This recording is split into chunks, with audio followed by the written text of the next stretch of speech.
This episode is, as always, done on the insane difficulty with no death. Everything is in the description, ways to support me. I've got a Discord, Twitter, Twitch, links to directly support. There's a playlist for all of the missions. Hey folks, welcome to Act 3, Chapter 3, Cold Steel. As always, here to give you some tips, some tricks, a little bit of insight into how I went about sort of gaining the Immortal Legion achievement. That's insane with no deaths. I've enjoyed this process of sort of playing the game blind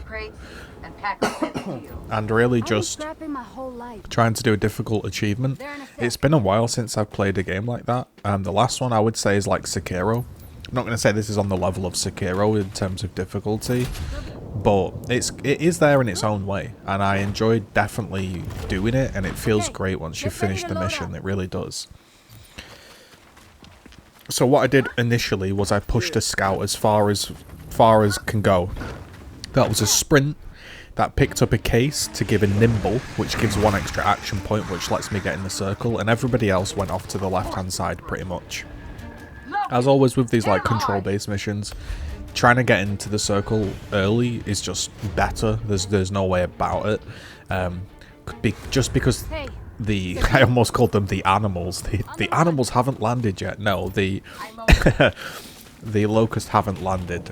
There's been no drops, no extra creatures, so you can gain a few points early by doing this. Now there are a few moves going on right now. I'm just moving everybody to the left. I'm picking up some stuff. And I've now thrown my first aggressive move out. It's going to be a grenade onto a wretch. Going to blow that up. And then I'm going to sort of throw a proximity mine just to stop this ticker pushing. Because you don't want to get pressed by a ticker, do you? Luckily that works. I'm surprised the ticker didn't blow up. But we do now reveal that there's a grenadier. Now there's going to be a dropship bringing out Nasher. Torque bow, is that? It looks like a couple wretches. There's going to be a lambent hammer burster there that poisons another shotgun guy, and wow, they've absolutely surrounded me. I'm still in this hill, so there's a couple things going on right now. I need to get into that hill. I need to not die to this shotgun and ticker, and I need to get myself out of this situation. After about 15 minutes of deliberation, the best move I could possibly think of was to grenade myself and survive. To kill the two wretches, and then I can move, because if you move when there's wretches near you, they'll slap you and kill you. So I figured that was the best move. Then once she was free, I ran her away, and I was able to grenade from a distance, and then sort of just hop down and just hide really and overwatch this area. So don't be afraid to damage yourself if you really are in a tough situation. As long as if you don't die, obviously, it doesn't matter. You can always deal with that lower HP later on. So what I'm going to do now is I'm going to plant a grenade and then throw another one because my cooldowns are back up, and then leave the hill. Then I'm going to push up with my support character, and I'm going to throw another grenade and change my mind and go for a plant. And then I'm like, okay, this hill's pretty well protected now, I'll back off. And then we've obviously got things coming in here from the side. I've got another enemy coming in from the side, so it's looking like all of the attention is on this hill. That's why I've put a ton of grenades down. You can see I'm interrupting stuff. There's wretches pushing in. And I haven't managed to get into the other hill yet. And now there's a shotgun user trying to get into the hill. Because remember, it's not just your job to get into the hill. They want to as well. So you got to be careful of that. Now this was ridiculous because I don't think that wretch was in that circle. He broke that, but if you look at it, I just don't think that wretch is in that circle. But apparently he is. So what I did was I pushed up and I went for a point blank shotgun. Now I have this passive that if I haven't crit, I have 100 crit chance. So when there's a good chance of a percentage to hit, I will use the shotgun because it will crit. And then instead of grenading this second one, I pushed up and lanced it down. The reason for that was I want to save my grenades when I can. You know, they're like a really important tool. So I pushed up and lanced him twice rather than using a grenade. And then I dropped the sniper back, and I figured I'm going to concuss him. That way he can't move in the next turn, and that's something that I no longer have to think about. Then I realised, well, if he can't move and kill me, I can get quite aggressive on it. So I pushed up with Stotty here, my Grenadier, mulcher guy. And yeah, the reason is obviously you wouldn't want to push up this close normally, but he can't move next turn, so I was like, well, I may as well just drop everything I've got on him. I got the reload there and managed to shoot again and down him, so that was actually a pretty nice turn. Now they're obviously all wading in onto this hill. There's overwatches going down, there's grenade tags. This hammer burst is now trying to make it into its circle, because again, it's not just you trying to capture the circle, they are as well, so they will slowly make their way to the hill. And there's a ton of enemies around who've got a grenadier on the stairs. Now you can see how these planted grenades help, because without those planted grenades, that ticker would have stalemated the ring, and that would have been 2 stalemates. It just makes the game go on longer. After some deliberation, I decided I was going to take the sniper down here and work on another sort of angle. I did a lock and load. This reloads everybody and gives everybody 50% damage. Everybody was kind of a bit low on ammo. They all could do with a bit of extra damage, and then because she was reloaded and had a bit more damage, she was able to kill this guy. Next, I'm going to push right up with Stotty, and then I'm going to sort of empower him. I had a look at really what the best move was. I wasn't sure kind of what to do here. I also gave him teamwork. That means that if Stotty gets any kills, my support will also get some action points. With the empower, he's able to kill them both with a single grenade, because it gives a bit more damage. And then he's got 1 point left.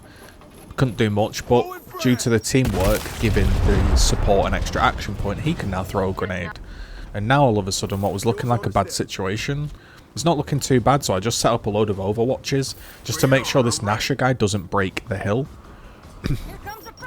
I'm also going to plant a grenade on his feet, or I should be more specific, I'm going to throw a proximity grenade onto his feet. So you can see he can't really move. And I just backed off. Now this was a bit nervy. You see there the Nasher guy actually died, but I wasn't sure, so I got myself out of the hill and out of danger. I could have stayed in that hill there for the extra point, but I just wanted to be safe, so I ran out of the hill. We gain a point in the middle. And now I'm like, okay, I want to get back in the hill. How do we get back in the hill? Well, first of all, I want to go up top and sort of control the height advantage. I don't want that sort of getting out of hand. So I pushed up, tried to get the height advantage. I took Stotty up to get some more height advantage, and then I just pushed my support into the hill, and I ended the turn. So now I can sort of, you can see what I'm doing. I'm sort of overwatching or looking over both hills now from above. So that's going to put me in a stronger position. And I knew I wasn't near any enemies, so I could be relatively free. Just sort of keep my guys in the circle. I didn't do any protection or anything. So I need to survive for 4 points now. And actually I did this mission first time. I don't think this one's the most difficult one. The ones coming up get pretty tough. But this was more just about just paying attention, really. There wasn't like some crazy situation that happened. It was just using the right moves. So you can see what I'm doing here. I've pushed the scout down. I've hopped her over. I've now got Stotty in the ring. I'm now just falling back in the other ring with the support, because I'm like, well, there's some guys there on the opposite side. I don't want to get shot. Now, here they could have broken into the ring and stalemated it. That's what I was thinking they might do. But they just sort of chill in this window. Now there's some more enemies, and you can see that because you get in the hill early, they're going to take 1 to 2 turns to make it to the hill and put you under pressure. 1 to 2 turns is going to be like 4 extra supply. So getting in the hill early is massive. And now we only need to survive the next turn. We only need to survive 2 more points. So I was like, what's the safest way I can possibly do this? And the way I figured it was just to obfuscate the scout, so he's hidden, aka cloaked, and then cloaked myself. And then as long as if these 2 people don't die, I'm good. So I was like, well, as long as if these 2 don't die, I've done the mission. So I was like, well, I'll just keep my head down. You know, I don't need to do anything fancy. I figured I'm not going to overwatch and leave my head vulnerable.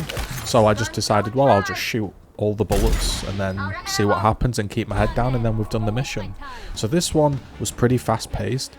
It was just really one or two key moves with linking empower and teamwork and new grenades, and then using obfuscate and cloak. And, you know, using a little tip like, you know, you get yourself in danger, don't be afraid to throw a grenade at yourself if it gets you out of the situation. Obviously, you don't want to damage yourself, but, I mean, if it gets you out of the situation, that's all that really matters. And this was a pretty fun mission because it was short and quick in comparison to, like, the long slogs I've done. And there was a few little combinations there. See, the two cloaked users hopping back into the truck, still remaining cloaked. I think they should probably turn that off before they freak some people out. But if you enjoyed this video, leave a comment and a like. We'll see you in the next one.